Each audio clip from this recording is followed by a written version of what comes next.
Hello दोस्तों, कैसे आप लोग। आई होप कि आप लोग बहुत ही अच्छे होंगे, अपने अपने एग्जाम की तैयारी बहुत ही अच्छे से कर रहे होंगे। तो दोस्तों, आज की क्लास में हम लोग स्टडी करने वाले हैं एपी चैप्टर में, जिसे हम अर्थमेटिक प्रोग्रेशन कहते हैं इंग्लिश में, और हिंदी में कहते हैं समांतर श्रेणी। क्लास 10 का चैप्टर 5 है और मेरा एक्सरसाइज 5.1 में आज हम लोग फर्स्ट नंबर क्वेश्चन को देखेंगे, पहले नंबर क्वेश्चन को हल करेंगे। ठीक है, तो सबसे पहले बात बता दो, पहले क्वेश्चन मैं आपको पढ़ के बता देता हूँ। तो क्वेश्चन कहता है कि निम्नलिखित स्थितियों में से किन स्थितियों में समभुज संख्याओं की सूची एपी है और क्यों। मतलब पूछ रहा है कि यहाँ पे कुछ क्वेश्चन दिया हुआ है, 4 क्वेश्चन है। फर्स्ट नंबर क्वेश्चन में 4 क्वेश्चन है और कह रहा है कि क्या इस क्वेश्चन को पढ़िए और बताइए क्या इसमें एपी है, अगर एपी है तो क्यों है। इसका हमको मतलब ये भी बताना है कि आखिर एपी क्यों है, कैसे है, ये भी हमको बताना है। क्लियर है। तो चलिए हम लोग सबसे पहले नंबर क्वेश्चन की बात कर लेते हैं। पहला नंबर क्वेश्चन कहता है, यहाँ पे देखिए बारीकी से आपको समझना पड़ेगा क्वेश्चंस को, तभी आप इस क्वेश्चन को अच्छे से समझ पाइएगा और इसे हैंडल कर पाइएगा। ठीक है, अगर वीडियो थोड़ा सा क्या कहते हैं कि स्किप मत करिए वीडियो को, वरना क्या होगा कहीं कहीं पे आपको समझ में नहीं आएगी, बच्चा यह में गलती कर लेता है और समझ में नहीं आता। देखिए क्वेश्चन क्या कहता है, कहता है कि प्रत्येक किलोमीटर, आपके पास किताब होगी, किताब सामने रख ले। क्या कहते हैं, क्वेश्चन लिखने में काफी टाइम लग जाता है, तो उसमें आपको क्या होगा, क्वेश्चन लिखने में टेंशन होता रहता है। तो यहाँ पे सीधा मैं पढ़ के आपको बताता हूँ। अब मैं स्टेप बाय स्टेप समझाता हूँ। कहता है कि प्रत्येक किलोमीटर, है ना, प्रत्येक किलोमीटर के बाद की टैक्सी का किराया, जबकि प्रथम किलोमीटर के लिए किराया 15 रुपए है। मतलब बोला कि पर किलोमीटर के लिए, मतलब 1 किलोमीटर के लिए किराया कितना बाबू, 15 रुपए है, और प्रत्येक अतिरिक्त किलोमीटर के लिए किराया जो 8 रुपए है। मतलब कहने का अर्थ ये हुआ कि 1 किलोमीटर के लिए कितना है, 15 रुपीज किराया है, और अगर 1 किलो और बढ़ता है ना, प्रथम किलोमीटर के लिए 15 रुपीज है और अतिरिक्त किलोमीटर के लिए 8 रुपए बढ़ता चला जाता है। मतलब लाइक मान लो हम यहाँ पे है 1 किलोमीटर दूर चले और उसके बाद फिर 8 रुपए बढ़ेगा, फिर उसके बाद 8 रुपए बढ़ता हुआ चला जा रहा है, और उसे हमें एपी ज्ञात करना है। उसे अगर एपी है तो वो क्यों है, उसे भी हमें बताना है। तो चलिए सबसे पहले बात कर लेते हैं कि हमें जो दिया हुआ है कि प्रथम किलोमीटर के लिए किराया जो है वो 15 रुपीज है। तो हम यहाँ देखिए क्या क्या करते हैं, हम यहाँ पे मान लेते हैं, अगर आप पिछला क्लास नहीं देखे इंट्रोडक्शन क्लास, तो वो जाके देख ले। ठीक है, माना प्रथम, यहां पे लिखेंगे प्रथम किलोमीटर के लिए टैक्सी किराया, या फिर प्रथम किलोमीटर के लिए सिर्फ मैं लिखूंगा प्रथम। आपका आंसर जो आपके किताबें में दिया है, बस आपको थोड़ा सा ध्यान देना है। तो प्रथम किलोमीटर प्रथम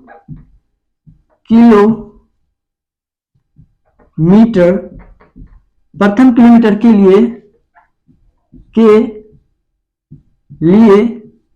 किराया प्रथम किलोमीटर के लिए किराया क्या होगा बाबू। तो मैंने माना ए, क्या मान लिया, ए मान लिया। तो भैया ए जैसे माने तो ए बराबर क्या दिया, 15 दिया हुआ है, क्योंकि प्रथम किलोमीटर के लिए कितना है, 15 रुपीज है, तो मैंने 15 ले लिया। ठीक है, ए बराबर ए माना और इसे मैं 15 ले लिया। आप कहते हैं कि अतिरिक्त किलोमीटर के लिए कितना है, 8 रुपीज है, अतिरिक्त किलोमीटर के लिए। तो मैं लिखूंगा प्रत्येक अतिरिक्त किलोमीटर के लिए, तो यहाँ पे मैं अतिरिक्त लिख देता हूँ। यहाँ पे आपको समझिएगा, प्रत्येक अतिरिक्त, मैं देखता हूँ स्पेलिंग क्या है इसका, अतिरिक्त का अतिरिक्त है। चलिए अतिरिक्त इस तरह लिखेंगे, अतिरिक्त किलोमीटर के लिए किराया जो होगा, मीटर के लिए अतिरिक्त किलोमीटर का जो किराया है वो कितना है, 8 रुपीज है।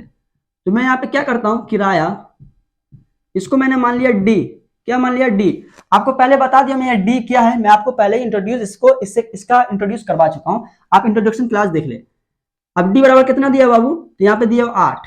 क्लियर है। तो अब हमें यहाँ पे जो मिल गया वो क्या मिला, ए और डी निकल गया है कि नहीं। तो यहाँ पे निकाल, ए बराबर कितना निकला बाबू रे, 15, और डी बराबर आपको कितना निकला, 8। मैं आपको पहले ही बताऊंगा, अगर हमें ए और डी पता है तो हम एपी आराम से ज्ञात कर सकते, जनरल फॉर्म से ना, व्यापक रूप से, है ना।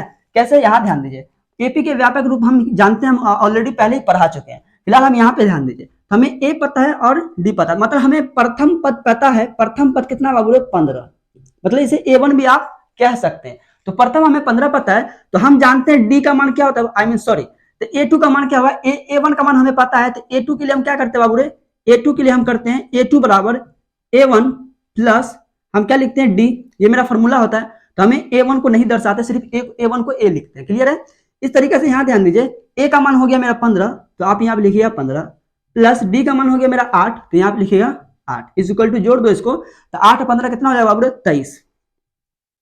23 होगा। तो इस तरीके से A1 मेरा 15 हुआ और A2 कितना हो गया, 23। इस तरीके से अगर हम आपकी बात करें A3 की, तो इसका फॉर्मूला क्या होगा बाबू रे, तो हम पहले बताए थे A प्लस 2D होता है इसका फॉर्मूला। क्या होता है, a प्लस 2d होता है। 3 के लिए क्या करना है, सिर्फ a को जगह तो रखना है, खाली d में क्या करना, अंतर करते चला जाना है। अब यहाँ पे बताइए a का मान कितना है, 15, तो मैं लिखूंगा यहाँ 15, अब प्लस 2 है तो 2 इंटू 8, मतलब d का मान यहाँ पे कितना है 8, तो यहाँ लिखेंगे 8, है कि नहीं। इस तरीके से अगर इसको 8 दूना 16, 16 और 15 हो जाएगा 31, क्लियर है। इस तरीके से a3 भी हमें पता चल गया। अब यहाँ पे a4 ज्ञात कर लेता हूँ, तो a4 बराबर क्या लिख सकते हैं बाबू, a प्लस 3d लिख सकते हैं। देखिए यहाँ पे d में क्या होगा, डिस्टेंस चेंज होता रहेगा, तो यहाँ पे आप ध्यान दीजिएगा फॉर्मूला में, अगर a5 लिखे तो d क्या होगा 4 हो जाएगा, तो इस तरीके से आप यहाँ पे ज्ञात कर सकते हैं। तो बाबू a बराबर क्या है मेरा 15 है, तो यहाँ पे लिखेंगे 15 प्लस यहाँ पे क्या है 3 है, तो 3 इंटू d का मान क्या है मेरे को पता है 8, तो लिख दो 8 इज इक्वल टू, अब यहाँ पे 8 3 के 24 और 15 क्या हो जाएगा, 24 15 हो जाएगा 39 शायद, है ना। जोड़ दोगे तो 24 15 साथ कितना होगा, 39 हो जाएगा। मैं जोड़ लेता हूँ, देखिए यहाँ पे 24 है ना, अब 15 को जोड़ लो तो 9 और यहाँ पे 3, ठीक है 39 हो जाएगा। इस तरीके से आप 5 भी निकाल सकते हैं। तो इस तरीके से बात यहाँ पे रही एपी की, तो यहाँ पे एपी यहाँ पे निकल गया। एपी मेरा क्या निकला, देखिए यहाँ पे 15, प्रथम पद मेरा हुआ 15, द्वितीय पद हुआ 23, तृतीय पद हो गया 31 और चौथी पद हो गया 39, सॉरी 39 बोले थे ना उस टाइम, हाँ 39 है, डॉट डॉट डॉट डॉट। इस तरीके से आगे भी हम निकाल सकते हैं, A5 A6 A7 हम फॉर्मूला लगा के निकाल सकते हैं, हम आपको पहले बताए होते। तो इस तरीके से ये निकल गया। और यह बताए ये एपी में है या नहीं, अब हमें कंडीशन, अगर ये मनात एपी है तो आखिर क्यों है, कैसे, हमें ये बताना है। तो हम पहले बताए थे इस दोनों का कॉमन डिफरेंस निकाला जाता है सार बंतर, अगर सभी का सार बंतर सेम है तो हम समझ जाएंगे ये क्या है बाबू रे, एपी में है। तो मतलब सार बंतर हम लोग कैसे निकालते हैं, इसके बीच में मतलब अगला माइनस पिछला, मतलब डी का फॉर्मूला क्या लगेंगे, ये मेरा A1 है, A2 A3 A4 है, तो हम फॉर्मूला जानते हैं A2 माइनस A1, जानते हैं ना डी बराबर, तो वो एक A2 का मान यहाँ पे 23 हो गया, अब माइनस 15, तो घटा दोगे तो कितना हो जाएगा 8। इस तरीके से अगर इस पर यकीन नहीं तो आगे वह काम कर लो, A3 को ले लो ये वाला पॉइंट को और घटा दो A2 से, घटा दो, तो इस तरीके से अगर हमारे A3 का मान हो गया 31 और माइनस इसका हो गया 23, है ना, इसको घटा दो कितना आ जाएगा 8 होगा, 8 हो जाएगा।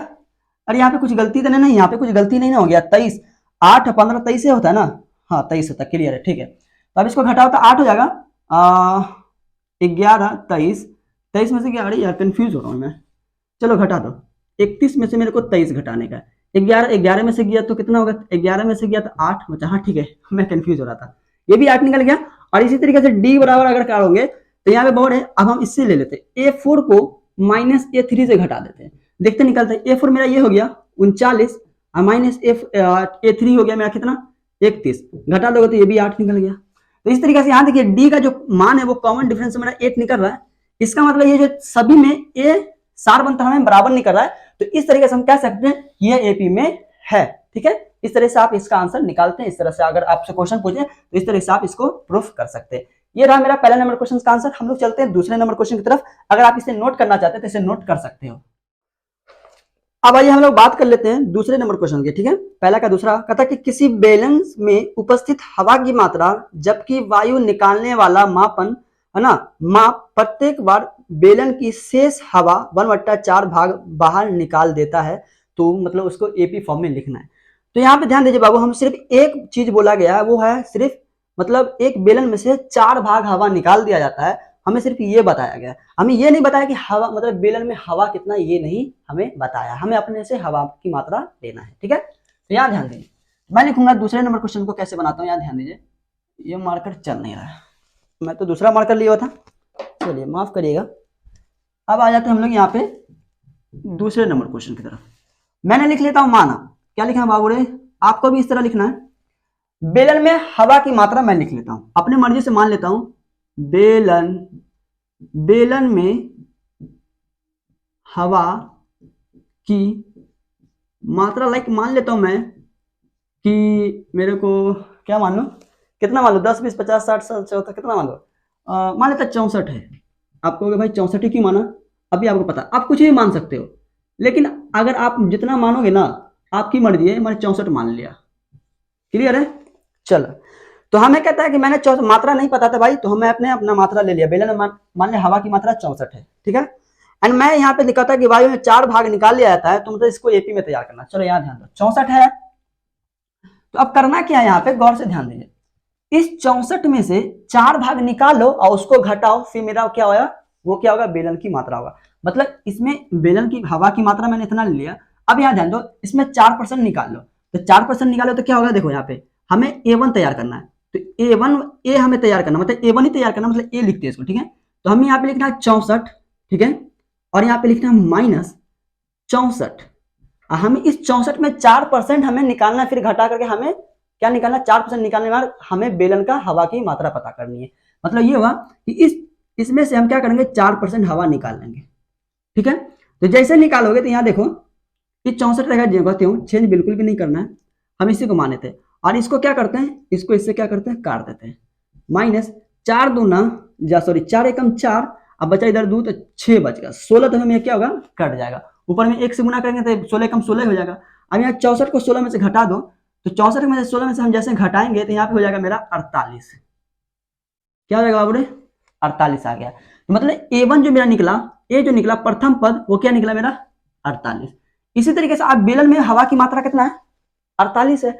अब इसमें से फिर हम 4% निकाल लेते हैं, मतलब इसमें से भी हम क्या करते हैं, 4% निकाल लेते हैं। चलो तो ये मेरा A2 हो जाएगा। तो A2 मतलब 48 माइनस इसमें से भी 4% निकाल लो, मतलब हमें 4% इसमें से भी निकालना है। तो यहाँ पे 4, 48 इंटू 4 कर लिया, 1/4। तो चलो अब लिखेंगे 48 का जो कहते हो -4 को काट दो, 48 से 4 से लगा दो तो 1, यहाँ पे हो गया 2। अब 1 को गुना करोगे 12 से, तो 12 को त्यों का त्यों रह जाएगा। अब 12 में से 48 को घटा दो तो यहाँ पे कितना आ जाएगा, 6, यानी यहाँ पे 36 हो जाएगा, होगा।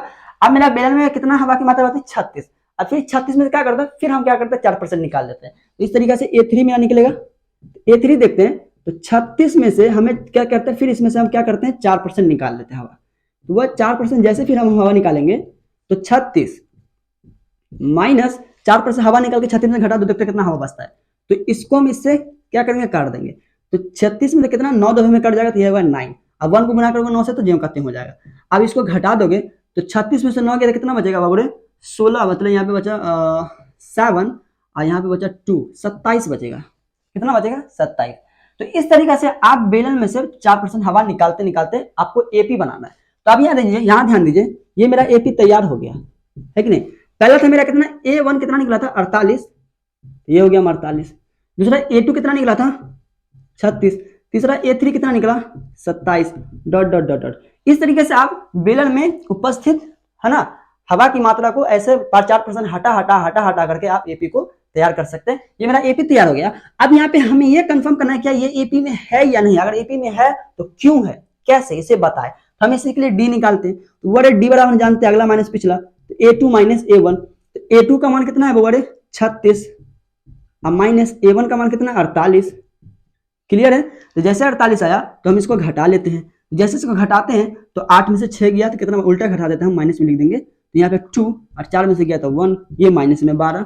इस तरीके से हम अगला को देखते निकलता है कि नहीं। तो यहाँ पे अगला माइनस में मतलब A3 को ले लेते हैं। 2 को 3 को आपको तीनों को ट्राई करना है ताकि आपको पता चल जाए कि क्या एक में जितना निकला दूसरा में उतना निकलता है कि नहीं। अगला माइनस पिछला, तो मैं इस पॉइंट 48 को भूल गया, 27 में से मैं 36 को ले लेता हूँ। तो भैया 27 में से आप 36 घटा दो।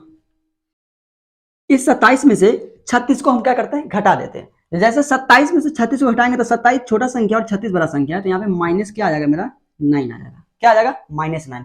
अब यहाँ देखिए, मैंने आपको पहले बताया कि अगर किसी AP में अगर सार्व अंतर डिफरेंस आ जाए, है ना, डिफरेंट अगर अलग अलग आए तो समझ जाना वो AP में नहीं है, वो जो पॉइंट होगा वो AP में नहीं होगा। इसका मतलब यहाँ पे देखिए, ये मैंने से -12 आया और यहाँ पे क्या आया, -9 आया, 9 आया ना, जिसके कारण क्या ये AP में नहीं है। एक बार फिर से ट्राई करना है। देखो 36 में से पहले मैं 48 को घटाया, तो जैसे 36 में से 48 को घटाया तो यहाँ -12 आया, लेकिन 27 में से मैं इस पॉइंट को इस पॉइंट से घटाया तो यहाँ पे -12 आना चाहिए था, लेकिन नहीं आया। तो इसका मतलब नहीं आया, तो ये मेरा क्या है, AP में नहीं है। तो यहाँ पे लिखेंगे यह AP में नहीं है। क्यों नहीं है, यहाँ पे रीजन देना है, क्योंकि D जो है, D बराबर नहीं है। सार्व अंतर क्या है, बराबर नहीं है, बराबर नहीं है। इस तरीके से आप क्या कर सकते हैं, इसका रीजन दे सकते हैं और इस तरीके से इसका आंसर आप लिख सकते हैं। तो इसका ये हुआ मेरा फर्स्ट नंबर का दूसरे नंबर क्वेश्चन का आंसर। ठीक है, अगर आप इसे नोट करना है तो इसे नोट कर लो। बाय द वे हम लोग चलते हैं तीसरे नंबर के क्वेश्चन की तरफ। ठीक है, चलिए अब हम लोग देख लेते हैं तीसरे नंबर क्वेश्चन को। तीसरा number question same to same first number question की तरह है, ठीक है, एकदम गौर से सुनिएगा। कहता है कि आप किताब सामने में है ना, आपका किताब रख लोगे तभी समझ में आ गया अच्छे से, ठीक है। मैं क्वेश्चन लिखूंगा, बहुत ज्यादा टाइम होगा, उसको समझाने में बहुत माथा पच्ची होता रहता है, इसलिए मैं किताब से समझा देता हूँ, ठीक है। कहता है कि प्रत्येक मीटर खुदाई के बाद, है ना, मतलब प्रत्येक मीटर खुदाई के बाद एक कुआं खोदने में आई लागत, जब प्रथम मीटर खुदाई की लागत 150 रुपए, मतलब एक कुआं खोदा गया और उसमें मतलब 1 मीटर जब खुदाई हुई तो उसमें 150 रुपया लागत आया, मतलब 150 रुपया में 1 मीटर खुदाई हुई, मतलब 1 मीटर में कितना 150 रुपया लगा। उसके बाद कहता है और बाद में प्रत्येक मीटर खुदाई की लागत 50 रुपए पड़ती, मतलब क्या हुआ कि 1 मीटर जैसे खोदा तो उसमें 150 रुपया क्या हुआ, उसमें लागत लगा, और उसके बाद जैसे ही एक एक मीटर खोदता चला गया तो हर 1 मीटर पे 50 रुपया उसको लग रहा था। तो हमें इसका एपी ज्ञात करना है। तो चलो यहाँ पे ध्यान दो, तीसरा नंबर क्वेश्चन काफी आसान है। अरे यार ये सब क्वेश्चन नहीं, सब क्वेश्चन एग्जाम में नहीं पूछा जाता, बाय द वे इसका हम सोल्यूशन करेंगे। कहता है कि हम यहाँ पे क्या करेंगे, इसको सेम टू सेम लिखेंगे। यहाँ पे थोड़ा डिस्टर्ब हो जाता है, आवाज आवाज इधर से आती है तो उसे माफ करना, ठीक है। यहाँ ध्यान दीजिए, कहता है यहाँ पे कि कुआं की खुदाई मतलब प्रथम मीटर की खुदाई की लागत, तो हम यहाँ लिखते हैं क्या कि प्रथम, किताबें से मैं आंसर निकाल देता हूं, प्रथम मीटर, आप इसको इसी तरह लिखना है, प्रथम माना यहाँ पे कर देना है, माना, क्लियर है। प्रथम मीटर खुदाई की लागत मैंने मान लिया क्या है ए, तो ए बराबर क्या हो गया बाबू रे 150 हो गया ना, क्योंकि प्रथम मीटर की खुदाई की लागत कितना है 150, तो मैंने माना ए लिख लिया 150, क्लियर है। एंड कहता है कि बाद में प्रत्येक मीटर खुदाई की लागत 50 रुपए, मतलब प्रत्येक मीटर लिखेंगे, प्रत्येक मीटर खुदाई की लागत, तो इसका क्या होगा, प्रत्येक मीटर खुदाई की लागत मैंने मान लिया डी, तो प्रत्येक मीटर खुदाई की लागत कितना बाबू रे, डी कितना मेरा 50 दिया हुआ है ना, डी 50।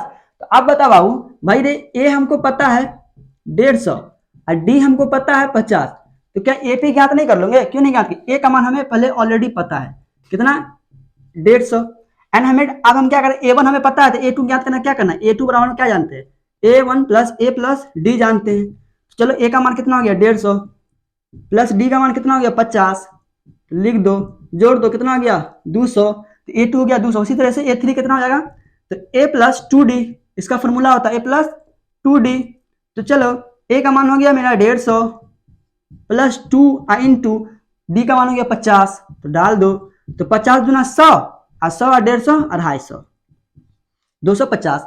इसी तरीके से A4 हो जाएगा, तो A प्लस 3D है ना, जैसे 3D हो गया तो A का मान हो गया मेरा कितना 150 और प्लस यहाँ पे हो गया 3 है ना, यह 3 वाला, इंटू डी का मान हो गया 50, तो लिख दो 50 इज इक्वल टू, चलो इसको क्या कर एडिशन जोड़ कर लो, तो 5 या 15 150 150 हो गया 300। इस तरीके से आप आगे भी निकाल सकते हैं, ठीक है, इस तरीके से क्या करता है आप आगे भी निकाल सकते हैं। तो मेरा पहला जो प्रथम था वो 150 निकला, दूसरा था मेरा 200 निकला, तीसरा कितना निकला बोले 250 और चौथा 300। इस तरीके से आप डॉट डॉट डॉट करके आगे भी कर सकते हैं। अब यहाँ पे मेरा ये एपी निकल गया, ये मेरा हो गया एपी, क्या हुआ ये मेरा एपी निकला। अब ये एपी है या नहीं इसे चेक करना है, अगर है क्यों है इसका सारा अंतर चेक करना है। चलो यहाँ पे डी बराबर क्या करते हैं A2 माइनस A1 कर लेते हैं, मतलब अगला माइनस पिछला, तो अगला पॉइंट हो गया 200 अब माइनस A1 कितना हो गया 150 है कि ना, घटा दो कितना हो जाएगा 50। इसी तरीके से ये और एक बार चेक कर लेते हैं, A3 बराबर क्या हो जाएगा A3 minus A4 sorry A3 minus A2, A3 का मान हो गया कितना 250 और माइनस A2 का मान कितना हो गया 200, घटा दो कितना हो गया 50। इस तरीके से एक और चेक करना था कर लो, A4 माइनस A3 कर लो, A4 माइनस A3 कर लो, अगला माइनस पिछला, तो A4 मेरा कितना हो गया A4 मेरा हो गया यहाँ पे 300 और माइनस A4 हो गया 300 माइनस A3 कितना हो गया 250, घटाएंगे कितना 50। आप यहाँ देख सकते हैं डी का जो कॉमन है वो 50 ही आ रहा है, इसका मतलब इसीलिए यह एपी में है क्योंकि इसका जो कॉमन डिफरेंस है सार बनता है वो मेरा क्या है इक्वल है, सब क्या चल रहा है इक्वल चल रहा है। तो इस तरीके से हम यहाँ पे इसको प्रूफ करते हैं। ये मेरा हुआ तीसरे नंबर क्वेश्चन का आंसर, अगर आप इसे नोट करना है तो इसे नोट कर लो। बाद में हम चलते हैं चौथे नंबर क्वेश्चन की तरफ। अब आइए हम लोग बात कर लेते हैं चौथे नंबर क्वेश्चन के, पहला का चौथे नंबर क्वेश्चन देखो देख लेते हैं, ठीक है। ये थोड़ा सा कंफ्यूजन क्वेश्चन है इसलिए मैं पहले ही लिख ले आऊं, इसके बाद मैं आपको क्लियर कर देता हूं। देखिए पहले क्वेश्चन में पढ़ता हूं उसके बाद बताता हूं। कहता है कि खाते में प्रत्येक वर्ष मतलब हर साल का मतलब मिश्र धन, जबकि 10,000 रुपीज की राशि 8% वार्षिक की दर से चक्रवृद्धि ब्याज पर जमा की जाती है। तो उसका एपी हमें ज्ञात करना है। मतलब क्या है, देखिए कोई बंदा है, मतलब आप है, आप किसी बैंक में 10,000 हर साल डालते हैं, हर साल, और वो 10,000 एक साल के बाद, जैसे 10,000 मान ले कि जनवरी में आपने डाला और दिसंबर में जैसे दिसंबर पूरा खत्म हो गया, उसके बाद आपको उस पैसा का ब्याज 8% मिलेगा। फिर ठीक है, और फिर आप दूसरे साल में गए जनवरी में, फिर आपने 10,000 जमा किया, उसके बाद फिर 10,000 जो 8% वाला था वो मिला करके टोटल फिर से चलेगा एक साल, और एक साल में फिर जनवरी में आप जमा किए थे 10,000 रुपया, और ऑलरेडी पहले से था जो पैसा वो पूरा पैसा मिला करके फिर अगले साल, उसके दूसरे साल पूरा दिसंबर में खत्म होने के बाद फिर उसका 8% मिलेगा। उसी हिसाब से आपको पूरा चार्ट बनाना है और उसको एपी हमें बताना है कि वो एपी में है कि नहीं, हमें वो देखना। ठीक है, अब यहाँ ध्यान दीजिए, तो मतलब हम यहाँ पे कहना कि पहला वर्ष में जमा की गई राशि कितना था बाबू रे? 10,000। कितना था? पहला वर्ष में जमा की गई राशि कितना है? 10,000। क्लियर है? चलो अब यहाँ पे वर्ष के अंत में भैया, अब हम पहले वार्षिक, पूरे एक वर्ष के बाद 8% पैसा बढ़ता है, 8%। तो वर्ष के अंत में हमें कितना कुल पैसा कितना होगा, तो वो 8% हिसाब से देगा, 8% कुल मिला 8% का ब्याज देगा ना भाई, 10,000 का 8% हमें देगा ना, तो 10,000 और 10,000 का 8% ब्याज दोनों मिलाकर कितना टोटल पैसा हो जाएगा। तो चलो यहाँ ध्यान दो, तो यहाँ पे हो गया 10,000 तो मेरा ऑलरेडी पहले था, और 10,000 का 8% तो देगा ना, तो चलो तो इसका 8% निकालो, तो यहाँ पे हो गया 10,000 का 8%, तो 8% निकालेंगे तो मतलब 8/100 कर देंगे, करेंगे ना। चलो हमें याद करना एपी, हमें पैसे से मतलब नहीं है कितना पैसा बनना, हमें एपी देखना कि एपी में है या नहीं है। क्लियर है? हमें वो नहीं याद करना है। तो क्या करते बाबू, इसमें भी 1,000 इसमें भी 1,000, 10,000, हम 10,000 कॉमन ले लेते हैं। क्लियर है? जैसे कॉमन लेते हैं, यहाँ पे हो गया 1 और ये भी हो गया 1, तो +1 यहाँ पे बताइए 8 डिवाइडेड बाय कितना हो गया? 100। क्लियर है? 8 डिवाइडेड बाय कितना हो गया? कितना हो गया? 8 डिवाइडेड बाय 100। ये मेरा हो गया पहला, हम इसे A1 कह सकते हैं। क्या कह सकते हैं? ए कह सकते हैं। क्लियर है? अब आइए दूसरे वर्ष में जमा की गई राशि, दूसरे वर्ष में जमा की गई राशि कितनी होगी, तो फिर हमें दूसरे वर्ष में 10,000 रुपए जमा करने के लिए आया बंदा, आप 10,000 फिर क्या जमा करने के लिए, तो यहाँ पे 10,000 से ये कितना हो गया? 20,000 हो गया। हुआ कि नहीं? चलो तो जैसे 20,000 रुपया हुआ तो ये हो गया 20,000। क्लियर है? 10,000 जमा आपके पास था, आपके पास टोटल इतना पैसा था, और 10,000 20,000 हो गया। अब 20,000 1 प्लस ये ऑलरेडी इतना, आपके पास टोटल पैसा इतना है, कितना है? 20,000 into 1 plus 8 divided by 10, sorry 100 है, आपके पास टोटल इतना पैसा हो गया। अब ये फिर एक साल फिर चलेगा ऊपर, तो फिर 8% देगा, मतलब आपके पास 10,000 जमा किए थे, तो आप इतना पैसा आपको दिया था, ये मेरा A1 हो गया। उसके बाद फिर आए वही साल में, जैसे दिसंबर खत्म हो गया, जनवरी आया, आप 10,000 फिर जमा कर दिए, इस 10,000 में मेरा 20,000 हो गया, ये मेरा प्रॉफिट बचा हुआ है ना इस एक साल का। अब ये फिर एक साल रोटेट करके चलेगा, तो फिर दूसरे वर्ष के अंत में, दूसरे साल के अंत में मेरा 8% फिर मिलेगा। तो इस तरीके से ये हो गया मेरा 20,000, आइए फिर मेरा 8% मिलेगा, तो इस तरीके से इसको हम होल स्क्वायर चढ़ा देंगे। क्या कर देंगे? इसका होल स्क्वायर चढ़ा देंगे। क्लियर है? अभी मैं आंसर पहले चेक करता हूं, उसका थोड़ा सा कंफ्यूजन आपको दूर करता हूं, हो सकता है थोड़ा कंफ्यूज हो जाएंगे आप, इस तरह नहीं तो थोड़ा सा दूसरे टाइप से आपको समझाने की कोशिश करूंगा। मैं पहले आंसर देख लेता हूं, आंसर शायद इसी टाइप से दिया हुआ, हाँ आंसर इसी टाइप से दिया हुआ, लेकिन इसका स्क्वायर चढ़ा हुआ जी, लेकिन यहाँ पे क्या किया, इसका स्क्वायर चला, मतलब यहाँ पे स्क्वायर यहाँ पे नहीं, यहाँ पे चला, यहाँ पे 10,000 रुपया, इसका कैलकुलेशन आपको करना पड़ेगा। आंसर आपको यहाँ पे इस तरह दिया हुआ है, 10,000 है, इस पे होल स्क्वायर चढ़ा, क्योंकि इसी पे 10,000 रुपया हमें क्या है, इस पे हमें होल स्क्वायर चढ़ा दिया, क्योंकि मेरा 8% सेम टू सेम हो रहा है ना, तो यहाँ पे इसमें तो मेरा 8% जुड़ा, ठीक है, तो इसके हिसाब से यहाँ पे क्या किया, होल स्क्वायर चल गया। तो यहाँ पे मेरा 20,000 हो गया था, तो 20,000 यहाँ पे नहीं होगा, यहाँ पे क्या होगा मेरा 10,000 आएगा, और 20,000 का मेरा किसी इसको होल स्क्वायर चल जाएगा। इस तरह से आप कर सकते हैं। ये मेरा 10,000 हुआ, तो ये मेरा हो गया। अब यहाँ पे दूसरे वर्ष में देखा जाए तो मेरा टोटल वर्ष कितना, वर्ष कितना हो गया मेरा, इतना हो गया, तो इस तरीके से आप कहेंगे इसको यहाँ पे एक साल। इस तरह से नहीं करना ना, इस तरह थोड़ा सा कंफ्यूजन लग रहा है, किताब के अकॉर्डिंग कर रहा हूँ तो मेरे को कंफ्यूजन अपने अकॉर्डिंग कर देता हूँ, ठीक है। हाँ भाई छोड़ो यार, किताब के अकॉर्डिंग करता तो कंफ्यूज, आपको समझ में नहीं आ रही, मेरे को भी समझ में यार, किताब कैसे कर दिया, इसको कैसे स्क्वायर स्क्वायर कर दिया, अपने हिसाब से करते, क्या बोलते हो? हाँ भाई अपने हिसाब से करो, चलो छोड़ो इसको, चलो अपने हिसाब से देखते हैं कैसे करते हो भाई, चलो ठीक है कोई दिक्कत नहीं। चलो मैं देखो अपने हिसाब से कैसे करता हूँ, यहाँ ध्यान दीजिए। 10,000 था, दूसरे वर्ष में 8% इसका बढ़ गया, तो चलो 10,000 प्लस क्या होगा, 10,000 गुना 8%, ये बढ़ गया 8%, ये इसको कर दिया जीरो से, एक जीरो से कैंसिल, यहाँ पे होता है 10,000 है ना, हम यहाँ पे डायरेक्ट आंसर लिखूंगा। ये मेरा 10,000 हुआ। और यहाँ पे 2 जीरो कैंसिल हो गया तो बचा क्या 8, 8 100। तो 100 को 8 से 100 को 8 से गुना करेंगे तो 800 हो जाएगा। तो 800 एक 10,000 कितना होगा 10,800। क्लियर है, 10,000 मेरा हो गया 800। तो ये मेरा A1 निकल गया। उसी तरीके से अब मेरा टोटल एक वर्ष के बाद 10,800 रुपया हो गया मेरा 8% देने के बाद। फिर कोई बंदा आया 10,000 रुपये जमा किया, आप गए फिर क्या किया बैंक में गए 10,000 रुपये जमा किए, तो आपके पास हो गया 10,000 जमा किए तो 20,800 हो जाएगा। उसके बाद फिर उसके दूसरे साल के बाद फिर आपका 8% बढ़ेगा। तो यहाँ पे देखिए इस तरीके से 8% बढ़ेगा तो भैया यहाँ पे 20,000 का 8% हम निकालना है, 20,800 का हमें 8% निकालना है। तो फिर यहाँ पे 8 डिवाइड बाई 100 से डिवाइड कर देंगे। एक साल के बाद 8% देगा ना, तो ये 100 से ये कैंसिल, बचा कितना यहाँ पे मेरा 208। 208 को फिर 8 से गुना करना है, 208 को हमें 8 से गुना करना, मल्टीप्लाई करना। तो 8 64, 60 4 64 का 4 जीरो कम जीरो 64, 8 दूना 16, कितना हो गया 1664। 16 और 64 को इसको जोड़ दो, तो जैसे हम इसको जोड़ेंगे तो यहाँ ध्यान दो 8 प्लस 1664। क्लियर है, इसको जोड़ दो तो बाबू, इसको जोड़ दोगे तो हम क्या करेंगे यहाँ पे यहाँ ध्यान दो कैसे करेंगे, कैसे करेंगे जोड़ दो। तो यहाँ पे हो गया 64, आइए 6 यहाँ पे 8 6 14 का 4 हासिल 1, तो यहाँ पे 0 तो 1, यहाँ पे हो गया इतना। तो ये मेरा A2 कितना निकल गया 21,400, 21,000 ना, 21,000 का 22,000 यार। फिर से 0 का 4 से 4, 6 को जोड़े 6, 6 को जोड़े 6 2 8 है ना, सॉरी 8 6 14, 14 का 4 हासिल 1, तो 1 और यहाँ पे 2, ठीक है 21,000 कितना निकला 464 रुपया।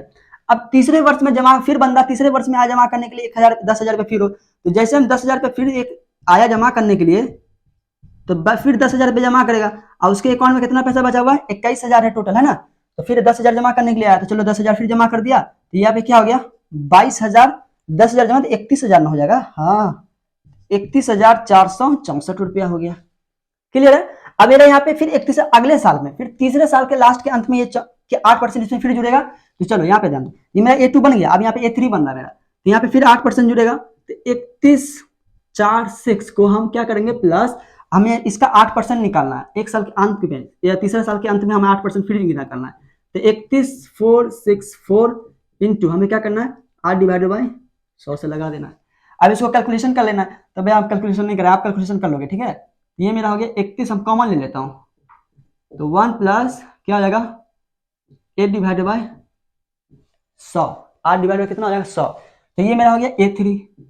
इसी तरीके से मैं उसी टाइम वैसे ही कर रहा था। तो यहाँ पे ध्यान दीजिए, अगर अपने लोग यहाँ पे क्या करते हैं, यहाँ पे अपने लोग यहाँ पे निकाले थे ऐसे ना, तो इसी तरीके से हम 800 इसको फिर से कॉमन ले लेते हैं। यहाँ पे देखिए क्या बन जाएगा, ये इसको मैंने मिटाया, इस सारे को मिटा दिया है ना, हम क्या कर दिए यहाँ पे टोटल निकाले हुए थे, इसको 2,800 को मैं कॉमन लेते हैं, 1 प्लस कितना हो जाएगा इसका हो जाएगा A2 निकल जाएगा ना, इसमें हम कॉमन ले लिए, हम कैलकुलेशन छोड़ दिए, कैलकुलेशन नहीं किए, कैलकुलेशन छोड़ दिए हम यहाँ पे, उस टाइम वही मिस्टेक कर रहे थे थोड़ा सा, ठीक है। अब यहाँ पे क्या किया, इसका टोटल आए थे इतना निकला था, तो अब मेरा फर्स्ट क्या हो जाएगा भाई, तो फर्स्ट हम जैसे इसको निकालेंगे, यहाँ पे 800 निकला इसका, तो हम क्या करेंगे 1,000 कॉमन ले लो, तो जैसे हम 1,000 कॉमन लिए, सॉरी 10,000 कॉमन लिए थे, तो 1 प्लस 800 इतना, मतलब ये हुआ कि इसका कैलकुलेशन करके हम ये पता कर लिए। क्लियर है, आइए पता करने के बाद फिर हम इस फॉर्म में लिख दिए, यहाँ पे हो गया A1 A2 और यहाँ पे हो गया A3। तो इस तरीके से देखा जाए तो यहाँ पे हो गया 10,000 इंटू 1 प्लस 8 है ना, इंटू फिर हो गया कितना कितना बाबू 20,800 1 प्लस 8, मतलब 20,800 1 प्लस 8 डिवाइडेड बाय 100। उसके बाद तीसरा पॉइंट क्या हो जाएगा, तीसरा पॉइंट यहाँ निकल गया ना, हाँ तीसरा पॉइंट यह 31,464 1 प्लस 8 डिवाइडेड बाय माफ करिएगा 100। अब यहाँ ध्यान दीजिए, इसमें क्या 1000 है 2,000 है ना, 2,800 है इतना, तो हम इसी को घटाएंगे तो क्या ये इक्वल में आ जाएगा, हम इसको छोड़ देते हैं, हम इसी को घटा के देखते हैं क्या यहाँ पे मेरा इक्वल आएगा। तो यहाँ पे देखिए इसका आंसर ये डिफरेंस है, डिफरेंट नजर आ रहा है ना, तो चूंकि यहाँ पे अगर घटाते हैं तो 10,000 में से अगर 2,000 यहाँ पे कितना हो जाएगा, बचेगा मेरा 1,800, कितना बचेगा 1,800 है ना, तो अगला में से पिछला घटाते हैं, तो इसमें से इसमें घटा दिए तो ये मेरा 1,800 बचेगा है ना। अब डी निकालना यार, हम चेक करना, ये भी तो हो गया मेरा, ये तो मेरा एपी हो गया, ये थोड़ा सा लोचा था, ये वाला क्वेश्चन बहुत थोड़ा सा कंफ्यूजन था, इसलिए मैं आपको बता रहा हूँ, ये मेरा एपी हो गया। अब यहाँ पे डी निकालना है, अगला माइनस पिछला, तो A2 माइनस A1, तो A2 मान लिया इसको छोड़ दिए, तो कॉमन आ गया है ना। चलो लो यार, A2 हम चेक करते हैं AP में है कि नहीं। 1 प्लस 8 इतना, अब माइनस कितना, इतना A1। अरे यार अभी तो वही कर रहे थे ना, 8 प्लस 100। चलो यहाँ पे क्या करेंगे हम, यहाँ पे 1 प्लस 8 डिवाइडेड बाय 100 मैंने कॉमन ले लिया, और कॉमन जैसे लिया तो इसको हटा दो, तो 2800 सॉरी 20,000, ये हो गया 10,000। घटा दो, कितना आ जाएगा घटाओगे तो भाई घटाएंगे तो ये तो मेरा ज्यों का त्यों रहेगा, इसको घटा दो तो यहाँ पे घटेगा तो कितना बचेगा बबुरे, 1800। कितना घटेगा, 1800 बच जाएगा। मतलब यहाँ पे हो गया 1800, मतलब यहाँ पे इस तरह से लिख सकते हैं आप, किस तरह से, इस तरह से 1800 है ना, 1800। अरे यार 1800, अरे 20,000 में से 10,000 गया तो 10,800 ना, ओ यार 10,800। यहाँ पे 1 प्लस 8 डिवाइडेड बाय 10, ये मेरा मतलब डी निकला। अब हम निकालते कोशिश करते हैं, इसको इससे घटाने की कोशिश करते हैं तो आपको 10,800 नहीं निकलेगा। अब A3 और A2 को घटाइएगा तो क्या होगा, 10,800 नहीं निकलेगा। अगर निकलेगा तो समझेगा AP में है, नहीं निकलेगा तो नहीं, तो ये नहीं निकलेगा। हम देख लिया कि आपको जिंदा नजर आ रहा है, ये निकलेगा ही नहीं, समझ में नहीं निकल पाएगा इतना। तो यहाँ पे इसमें क्वेश्चन सीधा दिया गया, ये AP में नहीं है, क्योंकि ये जो डी निकला इसका डी इक्वल नहीं है। लेकिन AP में क्यों नहीं लिखिएगा, यह AP में नहीं है क्योंकि इसका जो डी है वो बराबर नहीं है। ये थोड़ा सा क्वेश्चन, थोड़ा सा कंफ्यूजन क्वेश्चन था। आई होप ये चीज समझ में आ गई होगी। अगर नहीं समझ आता तो निग्लिजेंट कर दो, कोई बात नहीं, एग्जाम में पूछा भी नहीं जाता, बस हम आपको ऐसे बता दें, ठीक है। तो बस यही क्लास में हमें बताना था। 3 क्वेश्चन काफी आसान था, ये चौथा नंबर क्वेश्चन थोड़ा सा लोचा लपाचा था, इसको इंग्लिश नहीं समझ में आया, निग्लिजेंट करना, बस इसे कॉपी में उतारना तो कॉपी में इस तरह से उतार सकते, ठीक है। तो आई होप कि आज की वीडियो का, आज की क्लास, आज की वीडियो अच्छा लगा होगा, क्लास समझ में आई होगी, आई समझ में, चलो ठीक है, थैंक यू।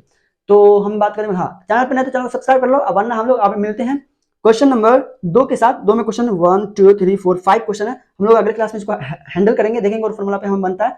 आज के लिए इतना, फिर मिलते हैं हम लोग अगले क्लास में। फिर से कहता हूं, अगर चैनल पे नए तो चैनल को सब्सक्राइब जरूर कर लोगे, ताकि हम अगला अगर वीडियो अपलोड करें तो उसका नोटिफिकेशन सबसे पहले आपको पहुंचे। चलिए, खुदा हाफिज।